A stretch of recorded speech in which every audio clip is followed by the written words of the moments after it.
Good afternoon, you guys. I'm coming at you today with a watermelon pickled rind recipe. Yep, you heard me right. We are pickling the rind of the watermelon. So the inside, everyone knows, it's sweet, it's delicious, it's great at barbecues, summer treat.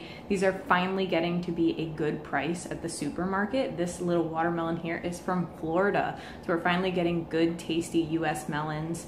And I am going to be showing you how to use the rest, the part that you normally throw away. This is going to be part of a series on my channel on being frugal and using all of what you get from the grocery store. Containers, things, scraps that you would normally throw away, anything like that. So I am showing you today how we are going to pickle the rind of the watermelon. Now I'm using a recipe today from Alton Brown. I love Alton Brown, all the shows he does on the Food Network. So we're going to be following his recipe today, which I have not yet tried. I did it with a different recipe last year. And I'm going to be showing you how we're going to pickle these watermelon rinds. So stay tuned, guys. So here we go, guys. I have my melon here and I have washed it and dried it thoroughly. I used a little tiny bit of Castile soap, scrubbed the outside, rinsed it several times, dried it so our rind is all clean. Because remember, this is the part we're going to be eating, as well as the inside, but this part has to be nice and clean with no dirt. First thing I'm gonna do is I'm gonna cut it in half right here, not lengthwise, but horizontally.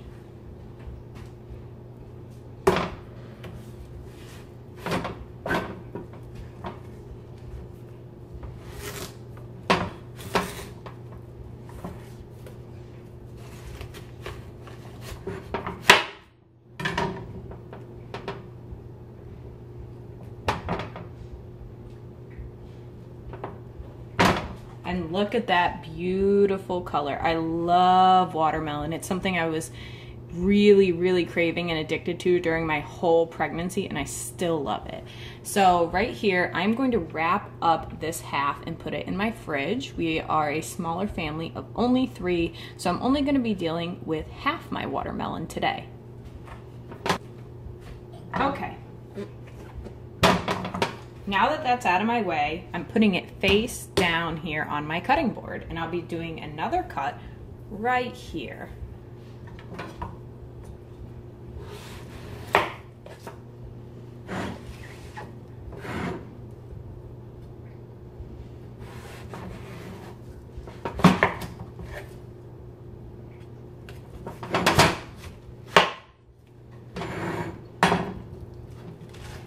Okay, now I've got 2 sides that look like this.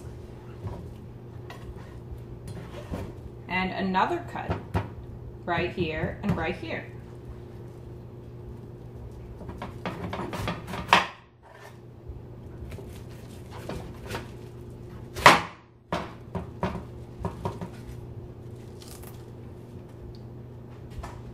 Okay, now I've broken my watermelon down into 4 quarters. 1, 2, 3, and 4. Now I can easily slice this way, creating nice, perfect triangles that I enjoy eating, and it will leave me the rind intact that I can cut the way I like to make my different shapes for pickling.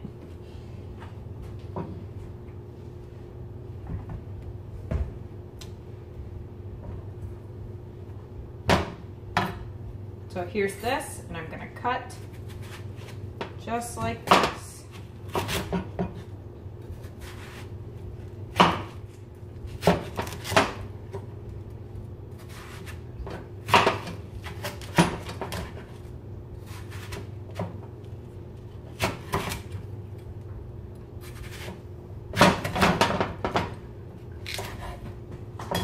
So now that you've got them sliced like this in these handy little triangles for munching, you can simply cut right here and leave yourself that rind.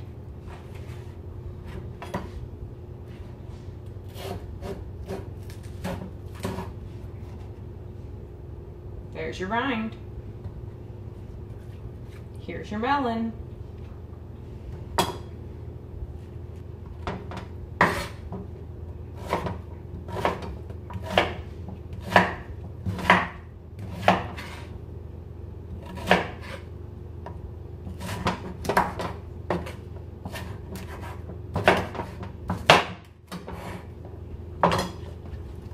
here you'll see how I'm cutting up my watermelon rind chunks. They're quite small. They're not as big as a normal pickle. I'm doing this for a reason. I like to eat them in bite-sized pieces and serve them this way. Also, because they're so tiny, you can cram a lot of these in a jar. My pet peeve is when you're pickling and you can only fit like 4 pickles in one jar. So what? You're gonna store that container all winter long just so you can eat a whole jar of pickles at one dinner? That's silly to me. So I like to cram as much as I can and have more of an equal ratio of brine to pickle in each one of my canning jars. So this is the size I'm going for. I'm gonna keep chopping, and I'll bring you guys back when I'm all done. Okay guys, bringing you up to speed with where we're at in the process. I have 9 lids here. These are brand new lids. You only ever want a can with brand new lids. You save the ring, you save the jar. You do not save the lid. You throw the lid out because that seal is only good for storing your jars once. So I've got 9 lids, 9 rings. I have 9 jars in here coming up to temp. I'm gonna rapid boil them for a few minutes to sanitize them, then take them out to fill them. Now the ingredients that we're working with in this one is going to be my homemade spice blend for pickling. Now Alton Brown has his own suggestions for what you should put in as far as pickling spices, but I have this one on hand that I make, that I enjoy. So you know what, we're going rogue, we're gonna be rebels, and we're using this one. It has bay leaf, clove, it has some different mustard seeds and fennel and anise, so it has a lot of good stuff in there. And then it also calls for some red pepper flakes and some apple cider vinegar. I buy Bragg's. I love Bragg's, and I always make sure it has the mother. And then white sugar, white granulated sugar. So I've got this, and then here is all of my watermelon rind. I love, love, love this red bowl that I have because it has the markers here of how many cups are in your bowl. So I have about 12 cups of watermelon rind in here. And I'm gonna bring these up to a boil, sanitize them, and then I'll catch you guys up on what's going on.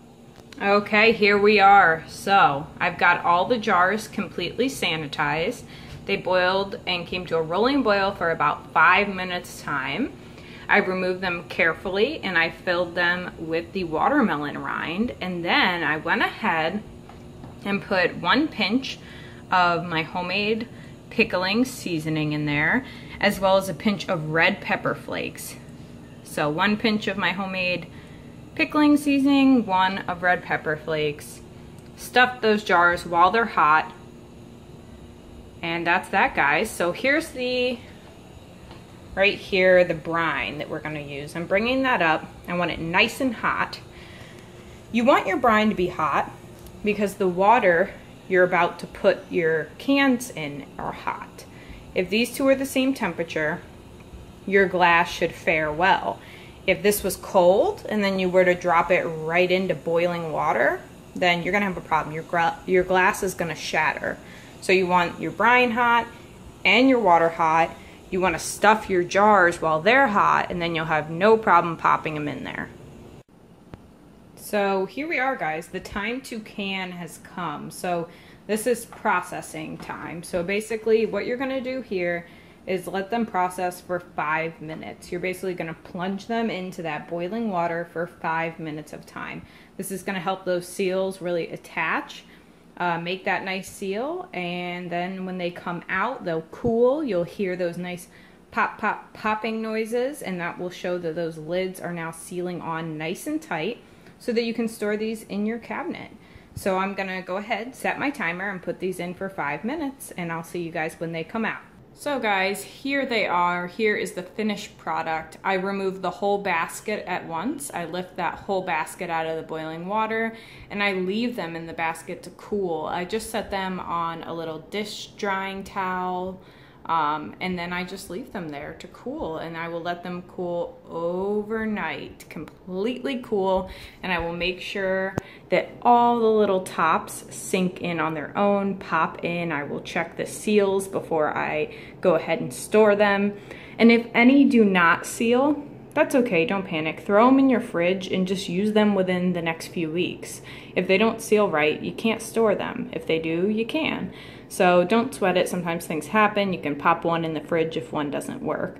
But this is the finished product, guys, and I will include for you guys a little review, taste test, how they went in the comments down below and in the description box. I'll let you know how I like these compared to the recipe I used last year.